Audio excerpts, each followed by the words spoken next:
Okay, let's do something a little bit more complicated. And what we're going to do is we're going to build a circuit that has switches in series. So if we wanted to think of this in terms of coding, essentially we're making an if statement where we're saying something like, I don't want to draw on this nicer piece of paper underneath. So we're essentially making an if statement where we're saying like if switch 1 is true. Oh, that's terrible. Let me write this a little bit more clearly. If switch 1 is true, and, so remember the double ampersand, right? Switch 2 is true, then, turn on light. So this is building something in series, right? So that means that this and this both need to be happening. So what we need are 2 switches that we're going to put into the breadboard. Switch 1, switch 2. I'm going to place my resistor right here, much like I did before.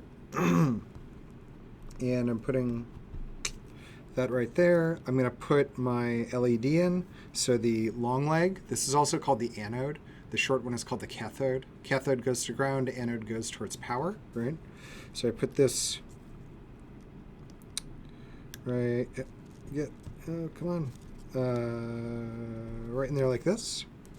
And then what I'm going to do is I'm going to take one of these wires and I'm going to connect the output of this switch to the input of this switch. Right? So what I'm doing here, so now in order to make this work, if I just press this switch, it's still an open circuit. If I just press this switch, it's still an open circuit. I need to press both of them simultaneously. That's how we can think of this as like an and statement. But it's in programming, it's known as oh, that isn't plugged into anything. That's not helpful. Here we go. This is plugged into something, I hope. Success, it is. Okay.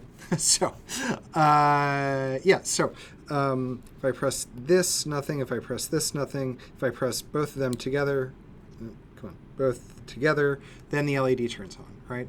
So these are in series. And you could think of a lot of different things in series. We could have 100 switches like this, right? We could have, it could be done up in a bunch of different ways, but it basically means that like one thing happens after another, right? So the voltage drops across here, then the voltage drops across here, and hooray, we've got it. In the next video, what we'll look at is a circuit that's in parallel. So either one, it's equivalent of an OR statement, will be valid. But again, these are in series. It's something that's really good to know. It's one of the 2 basic ways that you see circuits being built.